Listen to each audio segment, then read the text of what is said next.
मेरे देश के 15 सैनिकों का ऐलान हो चुका है। देश की सुरक्षा के लिए वेस्ट इंडीज के खिलाफ युद्ध के लिए मेरे देश के सैनिक तैयार हैं। स्क्वाड अनाउंस हो चुका है। ये जो 2 टेस्ट मैचेस की सीरीज है, इसके लिए इस सीरीज की इतनी अहमियत है जितनी अहमियत हमारे घर वालों की नजरों में है। मतलब बहुत। 17 से 21 जनवरी तक पहला टेस्ट मैच, 25 से 29 जनवरी तक दूसरा टेस्ट मैच है। इस वक्त भी 3 दिन का वार्म अप टेस्ट मैच चल रहा है वेस्ट इंडीज का हमारी पाकिस्तान ए टीम के साथ। लेकिन न वो लोग हमें दिखाने में इंटरेस्टेड है और न हम लोग देखने में इंटरेस्टेड हैं। तो बस जो 17 जनवरी से शुरू होगी बड़ी टीम की, वही देखेंगे। फिर हमारे स्क्वाड में सबसे पहले द वन एंड ओनली, हमारी जिन जान, हमारे कप्तान शान, उसके बाद वाइस कैप्टन सऊद शकील, उसके बाद इमामुल हक। इसकी वापसी हो गई है साइम अयूब की जगह। इमाम भाई की लगता है दुआएं रंग ले आई हैं। जो चिल्ले काटते रहे ना, मंगलम बुद्धम भस्म स्वस्म, वो बेचारे साइम अयूब इंजर्ड हो गया है। भाई की वापसी हो गई है। और मैं एक बात बता दूं, इमामुल हक बेशक बाहर मुल्क में नहीं चलता, जहां भी जाता है फ्लॉप होता है बुरी तरह से, रन्स नहीं कर पाता। लेकिन जो पाकिस्तानी पिचेस है, मैं सच बता रहा हूँ, इनमें बहुत खतरनाक बैट्समैन है। ये जब ओडीआई रैंकिंग में भी नंबर 2 पे आया था ना, तब पाकिस्तान में सीरीजें हुई थी। हो सकता है इस टेस्ट मैच में ये रन्सों की बरसात लगा दे और चैंपियंस ट्रॉफी में ये चश्मा सेट करते हुए ओपनिंग पे आ जाए। कुछ भी हो सकता है, तो इसके लिए बड़ा चांस है। लेट्स सी अब ये क्या करता है। वापसी तो हो गई है इसकी। इसके बाद कामरान गुलाम है, उसके बाद काशिफ अली है। ये भी भाई बॉलर है। इसने कायदे आजम ट्रॉफी में कुछ थोड़ा बहुत परफॉर्म किया है। कोई 2-3 मैचेस में 7 विकेटें ली हैं, तो इसलिए इसको भी चांस देंगे। स्क्वाड में तो रखा है, पता नहीं अब चांस देंगे कि नहीं। फिर खुरम शहजाद है, उसके बाद मोहम्मद अली,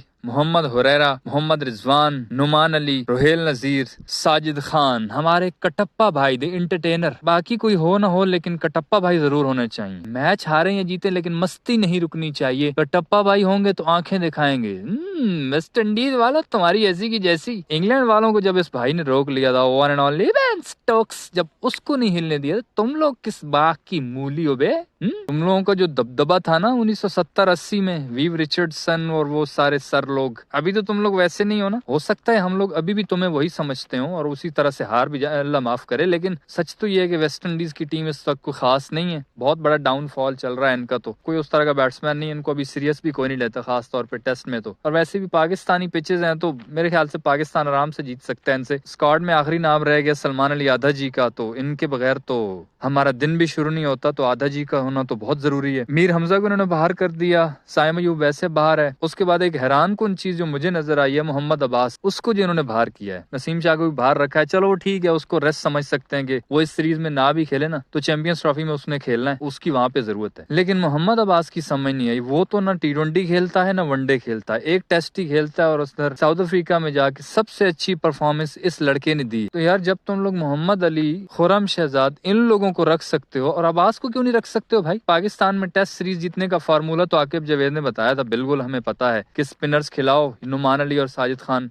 यही बॉलिंग करेंगे। दोनों टेस्ट मैचेस मुल्तान में है, स्पिन विकेटें बनाएंगे, ये तो पता है हमें। लेकिन जिन फास्ट बॉलर्स को स्क्वाड में रखा है, उनमें मोहम्मद अब्बास नहीं आ सकता था। उसने इतनी जबरदस्त बॉलिंग की है, जहां सबको इतनी फेंटी पड़ रही थी, कोई विकेटें ले भी नहीं पा रहा था, वहां पे उसने इतनी जबरदस्त बॉलिंग की है, उसका नाम ही नहीं है। आमिर जमाल को भी इन्होंने ड्रॉप किया, काफी सारे बंदे ड्रॉप किए हैं। ठीक है, इतनी कोई बड़ी सीरीज तो है नहीं। ये सीरीज अगर हम हार गए तो वर्ल्ड टेस्ट चैंपियनशिप का फाइनल हम टीवी पे देखेंगे, और अगर ये सीरीज हम जीत गए, फिर भी वर्ल्ड टेस्ट चैंपियनशिप का फाइनल हमने टीवी पे ही देखना है। कौन सा उन्होंने ग्राउंड में ले जाकर बहुमा जी ने अपने साथ डांस करवाना है, क्या वो मेरे साथ फाइनल से पहले ठुमका लगा हुआ का। इस सीरीज की कोई अहमियत नहीं है। वर्ल्ड टेस्ट चैंपियनशिप पे पॉइंट्स कम हो या ज्यादा हो, किसी को घंटा फर्क नहीं पड़ने वाला। तो बेशक जिन नए लड़कों का नाम है, ये हुरैरा लोग हो गए, और भी जो हैं जिनको चांस नहीं मिला, उनको चांस मिलना चाहिए। सीनियर प्लेयर्स बेशक रेस्ट करें, कोई मसला नहीं है। और सच्ची बात यह है कि हमें बैट्समैनों से कोई खास उम्मीद तो है नहीं। जब भी हम जीते हैं तो बॉलर्स नहीं जितवाया। ये सीरीज भी अगर जीतने पे आया तो हमारे स्पिनर्स ही जितवाएंगे। और बाबर आजम का आजकल थोड़ा सा बल्ला चल रहा है, तो लेट्स सी वो कितने रन करता है। तो बहरहाल इस स्क्वाड पर आपकी क्या राय है? कौन सी सिलेक्शन सही हुई और कौन सी सिलेक्शन मेरिट पे नहीं हुई, प्लीज कमेंट्स में बताना। और मोहम्मद अब्बास को जो ड्रॉप किया, उस पर क्या राय है वो भी बताना। इस वीडियो में इतना ही। सही लगे तो भाई लाइक कर देना, यूट्यूब चैनल छक्का मार को सब्सक्राइब करके, साथ घंटी को टन करके ऑल पे क्लिक कर देना, ताकि क्रिकेट की दिलचस्प वीडियोस आप तक पहुंचती रहे।